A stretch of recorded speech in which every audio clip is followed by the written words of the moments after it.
Chapter 36, The Truth of Kal Sharok. Our journey to the Val Lancet. It was in the northern part Orlais and would take us some time to get to. Faren had bought some horses for us in the port town Isabella had left us in. We grabbed some extra food supplies and left the next day. Orlais was a beautiful country. Rolling hills with colorful vegetation and wide open areas. Its roads were better maintained than Ferelden's had been before the dwarves and I had a say in the matter. Surprisingly, we met regular patrols of armed men, typically led by a chevalier. This was rather surprising, but they had been seen doing the same thing in Inquisition. Patrols could be found encountering enemy forces, so I chalked this up to Orlais, having enough of a standing army to have men regularly patrolling the roads to keep bandit activity down. With this small difference, it was understandable why Orlesian nobility looked down on Ferelden. I made a note to myself to discuss this with Serena. The journey, while time-consuming, was refreshing. We enjoyed every moment being alone together. Faren would look for signs of game, and a few times we stopped our traveling so that he could hunt. With a little magic, the meat and pelts were preserved until we reach a small town, where we would trade some of it for things like ale or salt. Or we'd make a gift of it to the local inn so that we could enjoy a room for the night. This life, while harder and more physically demanding than my life in Orzammar, was somewhat similar to what we had been used to before coming to Thedas. We missed it terribly, and when we finally got a taste of it again, we savored it. We took days to fish streams, explore hiking trails, and even participated in a small summer festival we stumbled upon. It was a wonderful time, and over far too soon, the mountains of Val Lancet loomed before us, and I could sense the void area where the old god would be sleeping. However, something didn't make sense. I focused in on the sensations the stone was feeding back to me. I found it, I told Faren. It's deep underground. Something doesn't make sense, though. There are well-crafted tunnels leading into and out of the area. Faren looked at me quizzically. Are you sure? I nodded. I'm positive. If I didn't know any better, I'd say they were dwarven tunnels. There are people in them. They're not really moving, but I can tell they're alive. Perhaps they're guarding the place, Faren guessed. Should we go greet them or head straight to the old god? I considered the question carefully. If we went straight to the old god, we might alarm those around it and have to deal with an aggressive force that we didn't need to battle. If we arrived somewhere close to some of those on the paths that led to the old god, we might be able to avoid a needless confrontation. The problem was that while I was sensing dwarves in the paths, there was something off about them. I could kill the old god from here, but if there were any darkspawn in large enough area, the old god's soul might seek them out and be reborn. Unfortunately, the lore wasn't exactly clear about untainted old god souls. I took a deep breath to collect myself. Let's go meet the people on the path. We have a better chance to avoid confrontation that way. As you wish, Faren nodded in agreement. I took a few moments to find the smallest collection of beings in the closest tunnel to us. As I began to create a path into the ground for us, Faren took our horses off to the side and created a fenced area for them out of stone, making sure to give them plenty of room to run and graze. He gathered up our supplies and brought a large box over to me. I looked at the box and sighed. I was hoping I wouldn't need this. If it's dwarves, then you'll need to use it, Faren insisted. I groaned and nodded as I took the box. Inside was one of my armored gambeson gowns. I changed out of my traveling clothes and into the gown. As much as I didn't want to wear any noble clothes this entire time, Faren was right. If I were going to interact with dwarves, I needed to look the part of the dwarven princess. Or the dwarven empress. Unfortunately for Faren, it meant that he was burdened with carrying all of our supplies. I knew he wouldn't complain, but I didn't envy him. Once I was dressed and Faren had helped me with my hair, we began to make our way down. I sealed the path behind us closed as we went, giving us a small pocket of air to walk through so as not to overly disturb the local geography. I took the time to go assess the world as far as my senses could reach. I found Kal Sharok, the other remaining dwarven city in the world, far north of our location. I mapped out the deep roads and noted that every path that led to the void where the old god was sleeping connected to the deep roads and directly back to Kal Sharok. This was as intriguing as it was concerning. I remembered the fan theories about the dwarves of Kal Sharok, and I didn't particularly want them to be true. The stone opened up into one of the carved paths, and we stepped out several yards away from what I ascertained to be a gatehouse or checkpoint of some kind. Our arrival did not go unnoticed.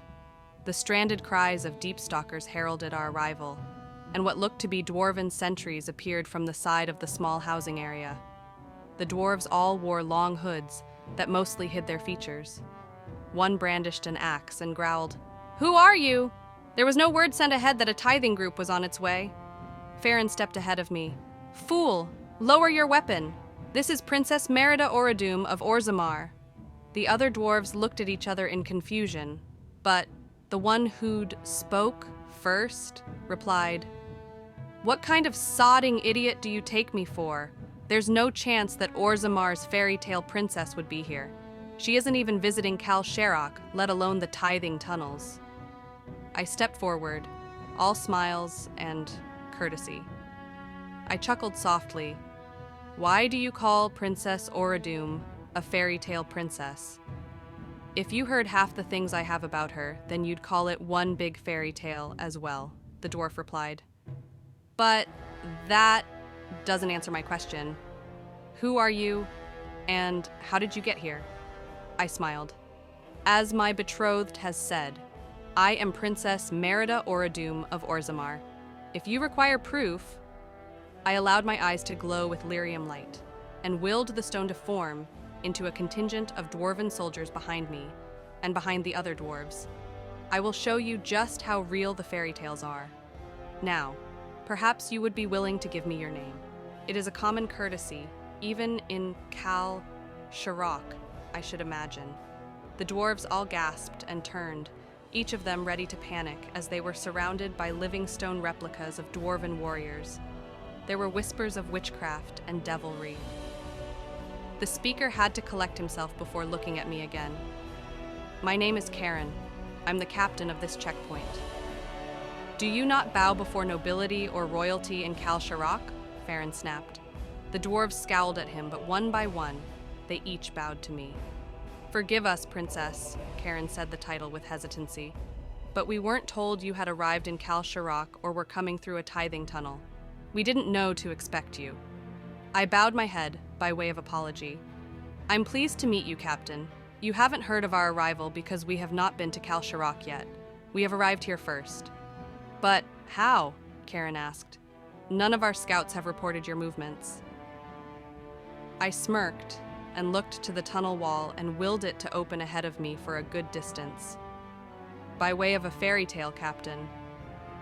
I looked back at Karen as the stone closed up once again. "As you may have heard, I have been blessed by the Titans with the ability to mold stone to my will. And yes, I am also a mage, though I doubt you wish to see me demonstrate those powers as well." My betrothed and I were traveling north along the surface, and decided to come down here because it is close to our goal. Karen seemed like he was trying to keep his composure as he considered his option. "What is that you want here, Princess?" "This path, along with several others, lead to the location of an old god," I said, with as much surety and authority as I could muster.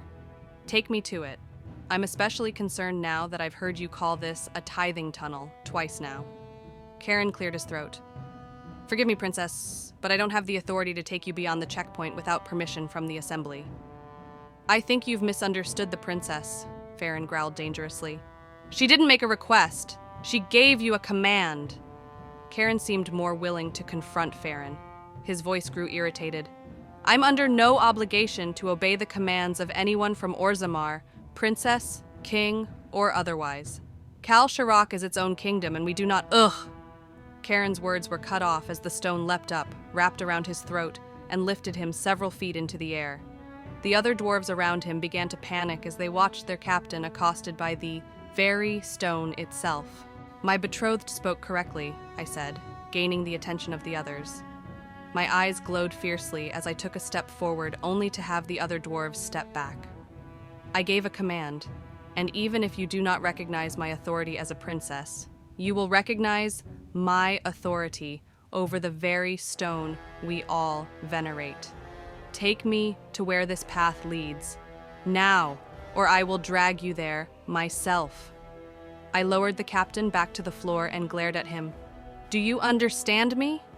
Karen nodded quickly. I allowed the tone to release him, and he dropped to his knees, coughing and gasping for air. It took him a while before he was able to stand. When he had composed himself, he turned and motioned for us to follow. As Faren and I began to follow Karen, I looked at his men as we passed. "No one leaves here to tell anyone about my arrival. If you try to, I'll know." The display I'd put on with my arrival, the stone dwarven warriors, and snatching their captain up into the air must have gotten my point across.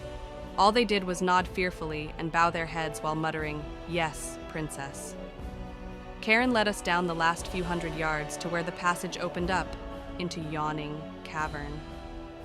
It was just as large as the one we'd been to before, but had been carved into with dwarven designs. The old god, however, was not in its draconic form. To my horror, it had somehow been transformed back into its original elven state and was suspended above a deep pit by a series of chains. Its body was marred by scars covering every inch of its exposed flesh. It still seemed to sleep. Either that, or it was simply unconscious and too weak to free itself from its shackles. It could be a combination of both, since its body seemed emaciated, with its skin drawn tight against bones. I looked at Karen in horror and disgust. "What have you been doing to it?" Karen's expression was confused. "What do you mean? We've been using it to keep the darkspawn at bay." "By the stone," Faren whispered. "You found an old god, and instead of killing it to stop a future blight, you kept it alive?" "Its blood has kept our people free of the darkspawn and the blight," Karen insisted. That's when it dawned on me. I glared fiercely at Karen. "Remove your hood." "What?" Karen asked. "Why?" Faren wasn't having any of Karen's attempts at delaying the inevitable. He marched forward and tugged Karen's hood down. What greeted us was nearly as bad as the sight of the old god. Karen's face was covered in black veins and sallow skin. His eyes were almost completely glazed over with a milky white color, with sickly yellow irises. "What have you people done to yourself?" Faren gasped. "They drank his blood." I shook my head in disbelief. There was always the theory, but I had hoped I was wrong. I didn't want to be wrong in this way, though. "Tell me the truth of it, Captain." Karen stared at us in anger. "Of course we did. We had no other choice. We were nearly wiped out by the darkspawn when we found the creature. We had heard of how the Grey Wardens took in the Blight and convinced one of them to share some of the secrets with us. We used similar methods on this creature, and it has allowed us to control Blight-infected creatures and given us an advantage over the darkspawn." "And it has poisoned you all as well, hasn't it?" I asked. "It has put your lives on a clock, just like what happens with the Wardens." "It's true," Karan spat. "But so what? Better a shorter life than no life at all." "How old?" I asked quickly. "How old do the dwarves of Kal Sharok have to be before they're given the blood?" "When they come of age," Karan answered. "It's a rite of passage." "No wonder the diplomats of Kal Sharok are so young," Faren hummed. "They haven't taken the blood yet, so that they can keep up appearances." Karan nodded. "It's true that we keep a small amount of the population untainted, so they can interact with Orzammar and other foreigners. But everyone else must receive the blood to continue protecting our realm." "My realm," I corrected him instantly. "Kal Sharok isn't your realm, princess," Karen proclaimed defiantly. "It most certainly is," I stated with authority. Kal Sharok may have enjoyed some autonomy since the Empire fell, and it has regularly ignored our traditions and authority. All the while, Orzammar allowed it, because as far as well know, ours are the only dwarven people left in all the world. This allowance has confused you and your people to believe that you were separate from us, your own nation. But I have been elected to become Empress of the newly blossoming Dwarven Empire. That empire spans all Dwarven holds, forgotten or not, that belong to the dwarves. This includes Kal Sharok. Once I have done what I must here, I will enlighten your people to this new reality. Empress? Karen spat in shock. Then it's true that you have begun retaking the Thags? I nodded grimly, and establishing new ones, all without having to taint our blood. Karen tried to protest, but I waved his words away as I stepped toward the restrained man. I could hear the voices of the elven souls within me. They were saddened and enraged at the sight of their brethren being held in such a manner. I couldn't blame them. I would have the same reaction if I had seen someone I cared for in such a condition. I reached out and traced my fingertips over the scars along his thigh. This was cruel. Suddenly, an urge came to me, pushed to the forefront of my mind, as if spurred on by some unseen force. I reached up and took Dirthaman's hand in mine, then pulled. Not physically, but with my will. I could see Dirthaman's tortured soul slough forward, then twist in on our physical connection. As his soul wound its way into me, his body writhed and twisted against its restraints, screaming for several moments before finally going limp. I could feel a surge of power wash through me. This method of absorption was faster, far more efficient. I was already tapping into Dirthaman's power, and I had to guess that what I had just done was thanks to Falun Din's abilities. Karen began to protest as doors around the cavern began to open, and dwarves from the other passages rushed in. Threats and questions were shouted at us from every angle. I summoned my power and enhanced my voice into a painful thunder as I shouted, "Be silent!" The booming shout cowed the dwarves, and they backed up defensively. I looked around at them sternly. "My name is Princess Merida Orodum. I have slain this wretched creature and claimed its power as my own.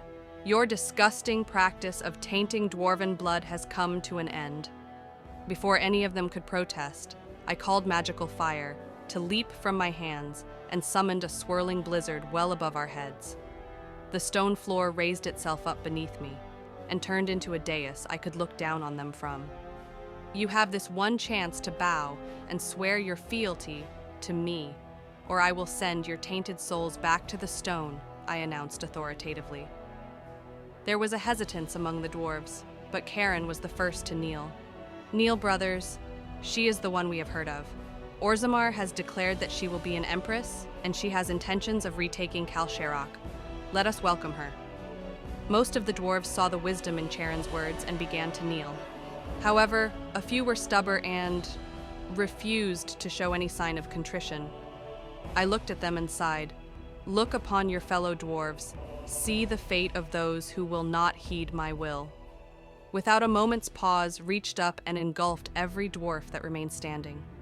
Their muffled cries of fear were quickly silenced as the stone contracted in on itself, crushing the dwarves like ants. The stone coffins then slipped back into the ground, bringing the bodies of the dwarves with them, and leaving no trace that they had ever been there. The dwarves who had bent the knee watched the sight, then looked at me in horror.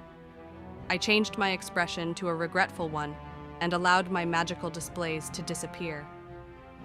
I lowered the dais back down to floor level and spoke gently.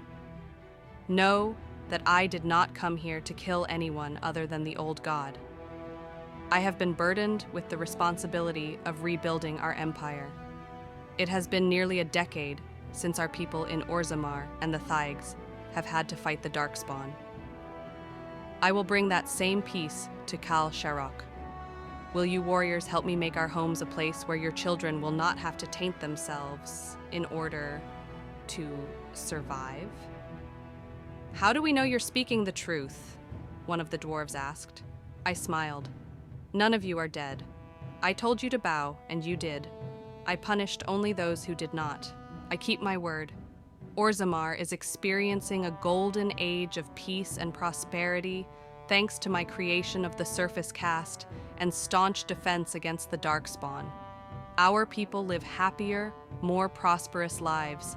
That is all I want for our people.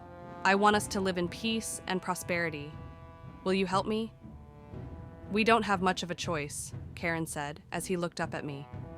You do have a choice, Faren countered. But choosing to go against your future empress would be construed as treason. Treason carries a heavy price. Empress, one dwarf called, can you guarantee that we will not have to taint our children in the future? You won't have the option any longer now that I've killed the old god, I replied. But I can guarantee that you will not have any reason to, either. If you will escort me to Kal Sharok, I will explain things to the populace. If you can help to convince them to work with me, I will kill everything in the deep roads from here to the ocean, ensuring that no darkspawn will threaten you for enough time that I can help you secure the deep roads all the way to Orzammar. Then I will help you, Empress, one cried. Others agreed quickly. Within a few moments, all of the dwarves had pledged to aid me in my efforts. I bowed my head. You all have my thanks. Rise and heed my command. I want you all to go down your respective passages that you help to guard. Gather every dwarf along the way and meet me in the deep roads. There, we will explain things to the rest of your men. And from there, we will make our way to Kal Sharok and speak with the people and the assembly. With your help, we will begin ushering Kal Sharok back into the Empire. The dwarves cheered and quickly began to disperse back into their passages. I looked at Charon and smiled.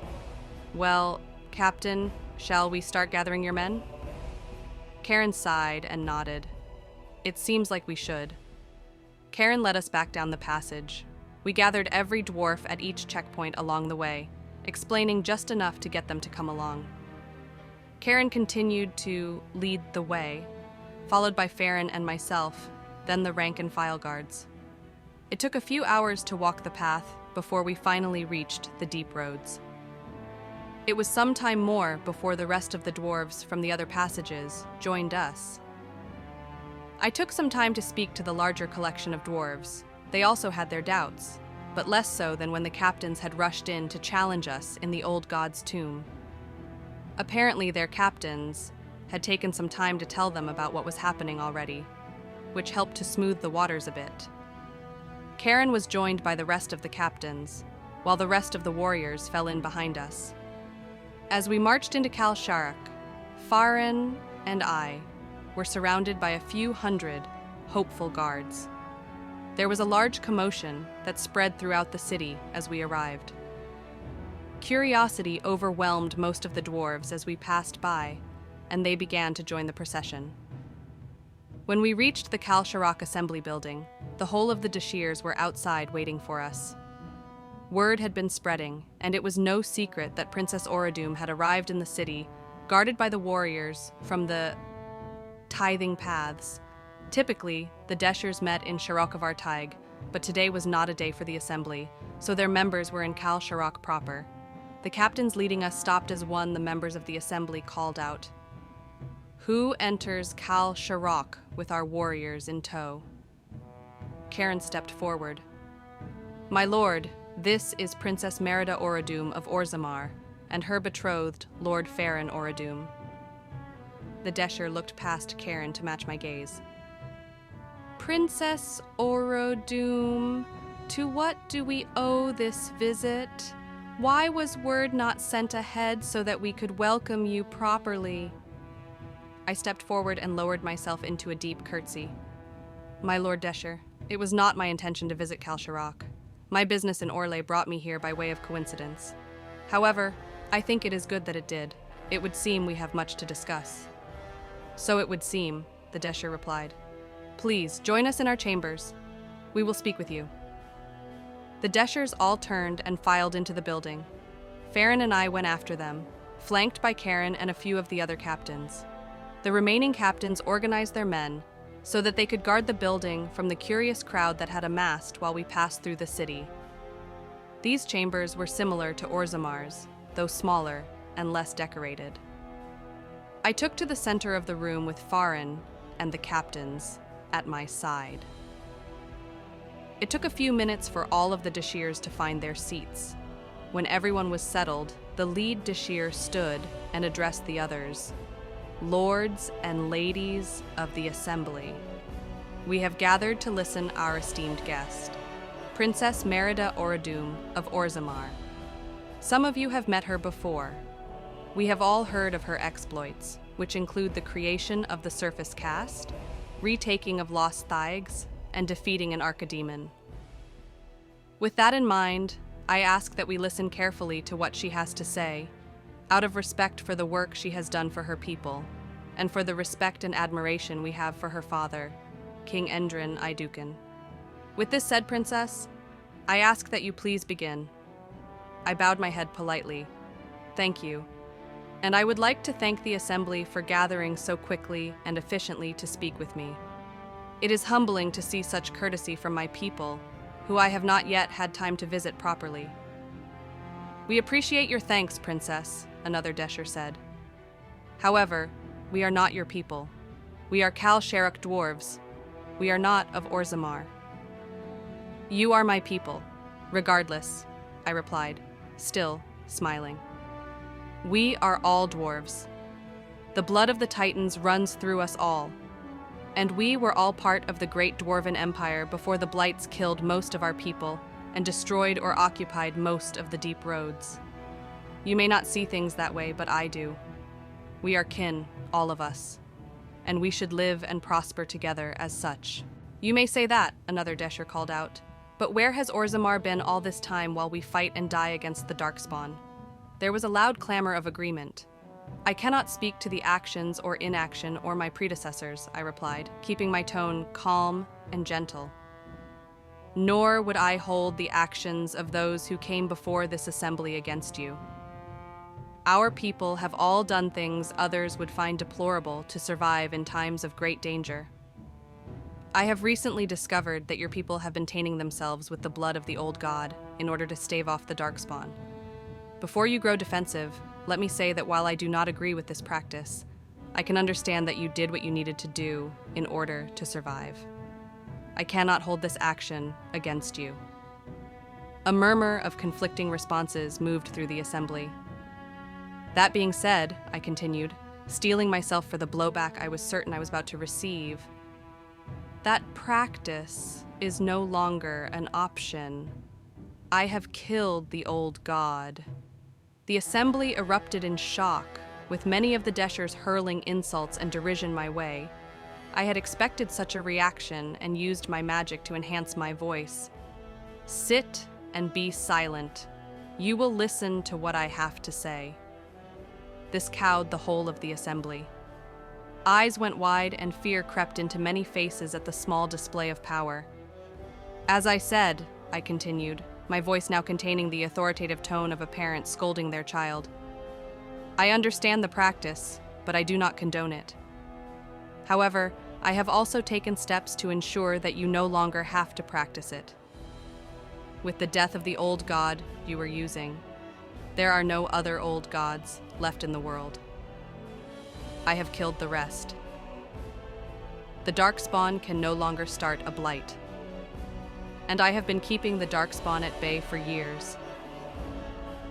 No doubt you have noticed fewer and fewer Darkspawn over the years.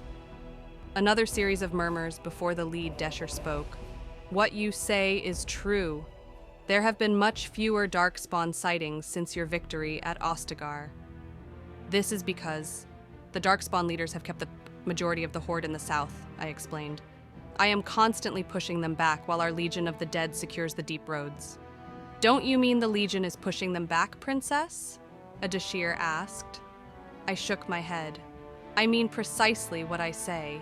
I am constantly pushing them back. Some of you may have heard rumors about my ability to mold the stone to my will. I am here to tell you that those rumors vastly underrepresent the truth. I met with one of the last titans, and it blessed me with its soul and its powers. Not only can I mold the stone with my will, I can sense everything in contact with the stone. At the moment, I can sense everything from here, nearly to the sea, and my influence grows daily. There was a mixed response to this admission. Some in awe. Some simply didn't believe it to be possible. I do not mean to call your claim into question, Princess, the lead Desher began. But perhaps you could prove this to us? I smiled. Of course. The stone formed a dais beneath me and lifted me into the air slowly, while stone warriors appeared beside every Desher, seeming to step out of the very walls. I can tell you where every dwarf in Kal Sharok is, just by feeling their vibrations through the stone. I can see them using this method as well. If I wish, I can tell where everything is touching the stone and the earth around it within my area of influence. I allowed the stone to lower me back down to the floor of the assembly, and the stone warriors to meld back into the walls they came from. Is that satisfactory enough? I asked with a smile. An awe-filled silence was my only response. When I thought I wasn't going to be interrupted, I carried on. As I said, visiting Kal Sharok was not something I had intended to do. I did so only after realizing the deep roads and passages led from the city to the old god's prison. Instead of killing the old god and leaving, I made myself known to Captain Karen. He was kind enough to escort me to the old god, though he was under duress. To his credit, he did his duty as a checkpoint captain to the best of his abilities in the face of my powers. I looked at Karen and smiled. He is a credit to Kal Sharok. He understood the situation and did what he needed to do to keep the peace. Charon bowed his head in thanks, realizing that I was already covering for him when the assembly would begin to ask questions later. Now, I would like to address news that has no doubt reached the assembly, but it seems that you have not shared it with your people quite yet, I said firmly. The assembly in Orzammar, which is made up of Deshirs, not only of nobles of Orzammar, but also representative of the retaken Thaigs, has voted to name me Empress of the new Dwarven Empire. I understand that relations between our cities has been strained since the fall, but this visit represents an opportunity to begin healing that relationship. When I'm crowned Empress, the whole of Dwarven Empire will become my domain. This will include the city and holds of Kal Sharok. A clamor began to rise again, but a quick flash of lyrium blue light from eyes quieted everyone down. I would like to respect most of Kal Sharok's traditions and methods, with the understanding that many of them have come about in response to the way you have had to survive against the Darkspawn, I said, with a tone that held no judgment. However, I do not want you all to live with the illusion that things will not change. You adapted to survive against the Darkspawn. You will have to adapt once more as the Empire joins together once again. I would prefer this transition to be peaceful, with discussions on how things will be done over time. I understand that immediate change will only bring resentment, so I ask that, as representatives of your people, you work with me to make this transition as peaceful and amiable as possible. And what if we prefer to remain outside of the Empire? A Desher asked. What if we wish to be our own independent nation? I looked at the Desher as if to educate her. You don't understand. We dwarves are not simply individuals. We are unique to humans, elves, and the Kunari. We are diminished versions of our ancient selves, but we are all still connected through the stone, through the Titans. We are extensions of each other. We are the one people in this world that are connected through our minds. It is why traditions and shared goals resonate so deep within us. When the Titan gave itself to me, I was able to see through this connection, I continued. I could see and sense through the minds of other dwarves. Even now, I can re-establish that link with any dwarf. I hope to be able to find a way to teach this method of connecting to our people to others someday. But I am not giving you the choice to be independent, because we are all unified by that connection. and we are at our strongest when we work in tandem. I am declaring my intent, not asking for your permission. I am offering you the peaceful path towards reconnecting and expanding our empire. I do not wish to have to force you. Then you are not here to ask us if we want to join, the lead Desher said. You're telling us we will join, or be made to join by force. If that is how you wish to see it, I nodded. I prefer to see it as me extending my hand to bring you into the safety of the growing empire. If you reject my offer, you must consider that I do not have to force you to do anything. I merely have to remove support you get from Orzammar by way of supplies and military assistance. You may not need our military assistance as much anymore, but without trade from Orzammar, Kal Sharok will fall in due time to starvation or revolt. I reward my people who work with me to our mutual goals, and I punish those who do not work with me by allowing them to languish. You must choose what is best for the people of Kal Sharok, agreeing to join the Empire now so that you can begin to prosper, or allow the people who take your place after a revolt caused by starvation to agree to join the Empire instead. As the assembly considered my words, I quickly added, this choice was going to be forced upon you in due time. Better it come now, from me here personally, than from a diplomat sent here on my behalf. If nothing else, you have the opportunity to address any issue you might have with me directly, instead of waiting for intermediaries to carry word back and forth.